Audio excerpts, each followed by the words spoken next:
নমস্কার সবাইকে, আমি দেবজানী আবারও চলে এসেছি তোমাদের সামনে একটি রেসিপি নিয়ে। আশা করছি তোমরা সবাই ভালো আছো, আমিও ভালো আছি। তো আজ আমি তোমাদেরকে বানিয়ে দেখাবো এই যে গোটা মুগের আজকে কাবাব বা টিক্কা বানিয়ে দেখাবো। যারা ননভেজ খায় তারা তো চিকেন, মটন, ফিশ সবকিছু খায়, আর যারা ভেজ খায় তাদের জন্যও তো ভাবা উচিত আমাদের। তো শুধু কেন পনির খায়, তো তার জন্য আমি আজকে একটা নতুন রেসিপি নিয়ে চলে এসেছি। প্রথমে মুগ ডাল ভিজিয়ে রেখেছিলাম সারা রাত, সেটা দিয়ে দিলাম গোটা মুগ, আর এটা পেঁয়াজ, কয়েক কোয়া রসুন, কাঁচা লঙ্কা ঝাল অনুযায়ী, আর 1 ইঞ্চ আদা দিয়েছি। এটা আমি খুব ভালো করে, তোমরা দেখেই নিলে যে আমি এটা মিক্সিতে বেটে নিয়েছি। পেঁয়াজের পরিমাণটা আমি 1 কাপ ডাল ভিজিয়েছিলাম, তার 1 বাটি ছোট বাটি, তো সেই অনুযায়ী আমি নিলাম হচ্ছে যে পেঁয়াজ দিয়েছি একটা মাঝারি সাইজের। তো এরপর আমি এটা বাটার পর আমি দিয়ে দিয়েছি এটা গাজর কিছুটা গ্রেট করে দিয়েছি, আর কিছুটা পনির গ্রেট করা আছে, আমি সেই পনির গ্রেট করাটা দিয়ে দিলাম পনির গ্রেট করাটা। এরপর কিছু বেসিক্স মশলা দেব, লবণ পরিমাণ মতন, তারপরে দেব ধনে গুঁড়ো 1 চামচ, জিরে গুঁড়ো 1 চামচ, আর গোলমরিচের গুঁড়ো, আর দেব বেসন। এটা বাইন্ডিং যতটা লাগবে বাইন্ডিং এর জন্য আমরা ততটা দেবো। এবার এটাকে খুব সুন্দরভাবে আমি মেখে নেব।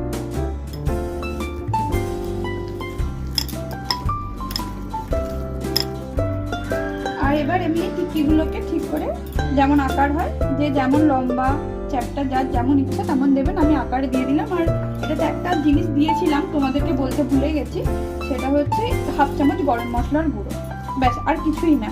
এবার দেখতেই পাচ্ছ এই বাইন্ডিংটা খুব কিন্তু মোটা বেসনের ঢিবি করা যাবে না, এরকম রাখতে হবে যাতে টিক্কি আকারে গড়া যায় সেরকম মতো দিয়ে। এবার এগুলোকে আমি হালকা তেলে সটে করে নেবো, তাহলে আমাদের কাবাব রেডি হয়ে যাবে, কাবাব বা টিক্কি।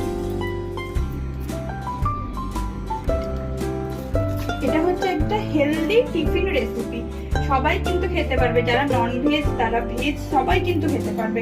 যারা ভেজের মধ্যে পেঁয়াজ রসুনটা খান না, তারা পেঁয়াজ রসুনটা বাদ দিয়ে দেবেন।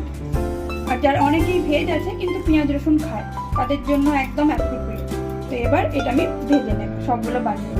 এই দেখো তোমাদের দেখাই, আমাদের সব টিক্কিগুলো বানানো হয়ে গেছে। এবার সাদা তেলের সাথে অল্প সামান্য একটু ঘি মিক্স করে, বা শুধু সাদা তেল বা শুধু ঘিতে হালকা, এই দেখো অল্প তেলে আমি কিন্তু এই যে তেলটা দিয়েছি এইটা দিয়ে আমি পুরো এই টিক্কি বা কাবাবগুলো হালকা তেলে করে নেব।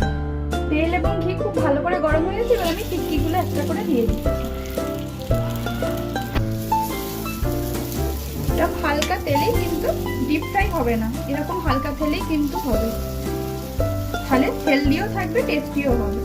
বাচ্চা থেকে বড় সবাই কিন্তু এটা খেতে পারবে। একটা হেলদি টিফিন রেসিপি, বা এই শীতকাল পড়ে গেছে, সন্ধ্যের চায়ের সঙ্গে পুরো জমিয়ে যাবে।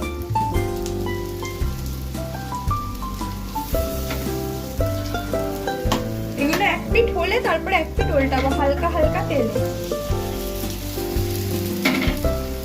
দেখো এপিঠ ওপিঠ করে আমি কিন্তু এরকম ভাবে এগুলোকে ভেজে নিলাম, হালকা তেলেই কিন্তু করেছি, ডিপ ফ্রাই না, একদম যেভাবে কাবাব বা টিক্কি বানায় সেইভাবে কিন্তু বানালাম। এটা একটা হেলদি রেসিপি, বাচ্চাদের টিফিনেও দিতে পারেন। তো এবার এটা হয়ে এসেছে, আমি কিন্তু এবার নামিয়ে নিয়ে প্লেটিং করে তোমাদেরকে সবাইকে দেখাচ্ছি। তো তোমরা দেখিয়ে নিলে কত সহজে আমি এই নিরামিষ টিক্কিটা বানিয়ে নিলাম। এটা টিফিনেও দিতে পারো, বা এই শীতের সন্ধ্যেবেলা গরম চায়ের সাথেও সার্ভ করতে পারো, আর খুব ভালো এবং টেস্টি হয়। একদম যারা ভেজ খায় তাদের জন্য তো অ্যাপ্রোপ্রিয়েট, ননভেজ যারা খায় তাদেরও কিন্তু খেতে খুবই ভালো লাগবে। সামান্য তেলে সামান্য উপকরণে কিন্তু জিনিসটা একদম তৈরি হয়ে যায়। এটা অবশ্যই একবার ট্রাই করো, আশা করছি তোমাদের ভালো লাগবে। আর ভালো লাগলে জানোই কি করতে হবে, like, comment, share and subscribe my channel.